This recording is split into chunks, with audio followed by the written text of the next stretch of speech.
Bismillah, alhamdulillah, wassalatu wassalamu ala rasulillah, wa ala alihi wa sahbihi wa man wala. Ibu-ibu, bapak-bapak, dan adik-adik pengajian kalian yang dirahmati Allah. Assalamualaikum warahmatullahi wabarakatuh. Allah SWT bersabda dalam surat Al-Maidah ayat ke-65 yang artinya, hai orang-orang yang beriman, hendaklah kamu menjadi orang-orang yang tabah di dalam menegakkan kebenaran karena Allah. Jadi tegakkan kebenaran lillahi ta'ala. Poin pertama. Kemudian lanjutan ayat tersebut, dan menjadi saksi yang tidak berpihak. Poin kedua, menjadi saksi yang tidak berpihak. Kemudian lanjutan ayat tersebut, dan janganlah sekali-sekali kebencianmu terhadap sesuatu kaum mendorong kamu untuk berlaku tidak adil kepada mereka. Jadi tadi yang saksi yang tidak berpihak itu, penjelasan di sini jangan sampai karena kamu benci terhadap sesuatu kaum, kamu menjadi tidak adil. Tegakkan keadilan karena keadilan itu lebih dekat pada takwa. Poin ketiga, keadilan merupakan wujud dari takwa. Wujud dari ketakwaan kita kepada Allah Subhanahu wa taala.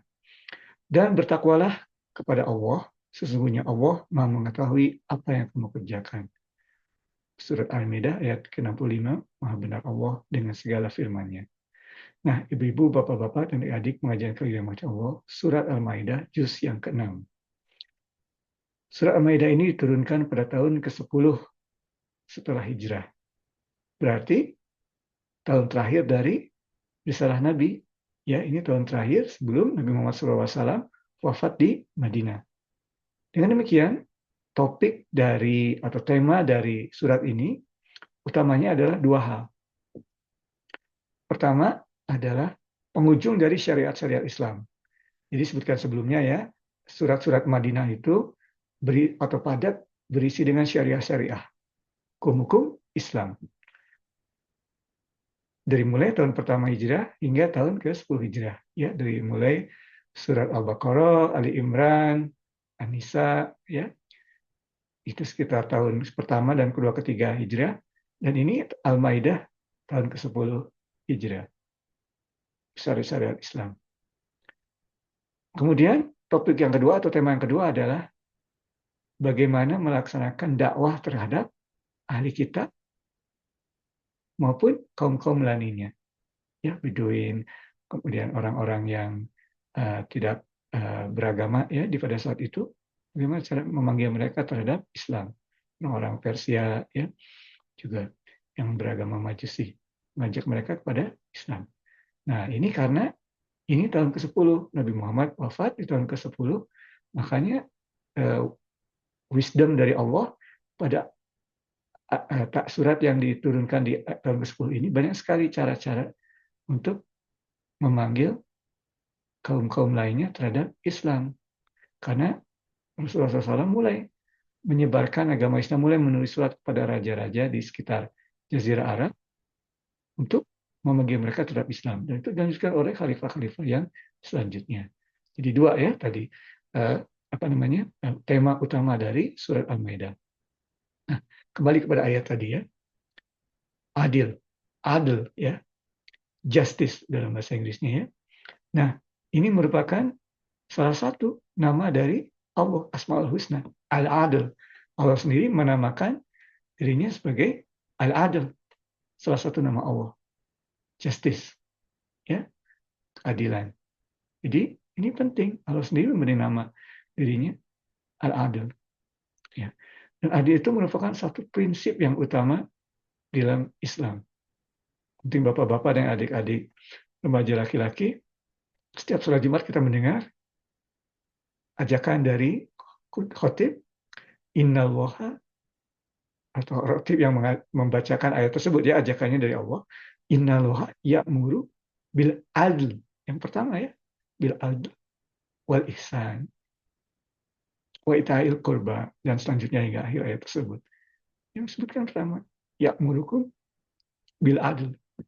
Allah memerintahkan kita untuk sifat adil. Adil itu penting. Ya. Karena kalau keadilan mulai muncul, persoalan yang lain mulai muncul. Maka dalam surat Yusuf disebutkan bahwa sebelum mencintai, atau salah satu poinnya ya, sebelum mencintai keluar rasa cinta terhadap anak-anak. Tidak apa-apa kita menunjukkan rasa cinta pada anak-anak, tapi yang paling utamanya sebelum itu adalah keadilan. Keadilan harus ditunjukkan dulu, kemudian baru kecintaan kepada anak-anak. Ya. Oke, jadi adil itu di ayat tersebut tadi poinnya adil, ya. Kita harus bersikap adil. Nah, kemudian juga apa diperintahkan juga untuk bersikap adil walaupun terhadap kaum yang kita benci. Nah, kalau kaum yang kita benci saja kita harus adil, ini prinsip Quran ya. Apalagi mereka yang kita hanya sedikit perbedaan pendapat, sedikit merasa tidak serak dengan perbuatan mereka. Itu apalagi kita harus adil. Yang kita benci saja harus adil. Jadi kalau yang maksimum kita harus adil, yang minimum, yang pertengahan, apalagi kita harus adil. Ya, itu prinsip dalam Quran. Jadi di sini mungkin ada salah satu riwayat ya dari Khalifah Umar bin Khattab, salah seorang anaknya itu melakukan tindakan yang tidak baik, ya harus dihukum. Nah ini kejadiannya di Mesir, gubernur Mesir Amr bin As menghukum, tapi karena tahu ini anaknya Khalifah, beliau menghukumnya secara pribadi, ya tertutup dan tidak terlalu keras. Kemudian Umar bin Khattab memanggil Amr bin As, anak saya harus dihukum sama seperti yang lain, harus adil.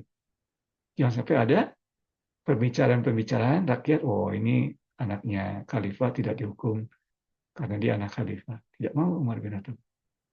Sama seperti Nabi Muhammad SAW, Umar bin Khattab belajar dari Nabi Muhammad SAW. Nabi Muhammad SAW menyebutkan kalau Fatimah melakukan kesalahan, mencuri, potong tangannya. Tidak pandang bulu. Ya. Itu sikap adil, menunjukkan pentingnya sikap adil. Oke. Dan poin yang terakhir dari ayat tersebut adalah adil merupakan manifestasi atau perwujudan dari sifat ketakwaan kita kepada Allah Subhanahu wa taala. Takwa melaksanakan perintah Allah externally, ya pada saat kita bersama-sama orang lain atau pada saat kita sendiri dengan sebaik-baiknya, dan menjauhkan diri dari larangan Allah pada saat bersama maupun pada saat sendiri dengan sebaik-baiknya.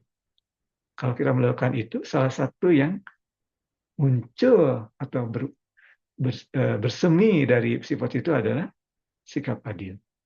Semi dari takwa, perwujudan takwa adalah sikap adil. Takut terhadap Allah pada saat bersama atau pada saat sendiri. Melaksanakan perintahnya, menjauhi larangannya. Tentunya pada saat dihadapkan untuk menghakimi dua pihak akan adil, tidak berpihak. Nah, ibu-ibu, bapak-bapak, dan adik-adik yang dirahmati Allah, demikian kajian kita pada kesempatan kali ini. Yang benar hanya dari Allah dan Rasulnya, kesalahan dari Tuhan sendiri. Mohon maaf atas segala kesalahan. Wabillahi taufiq wal hidayah. Assalamualaikum warahmatullahi wabarakatuh.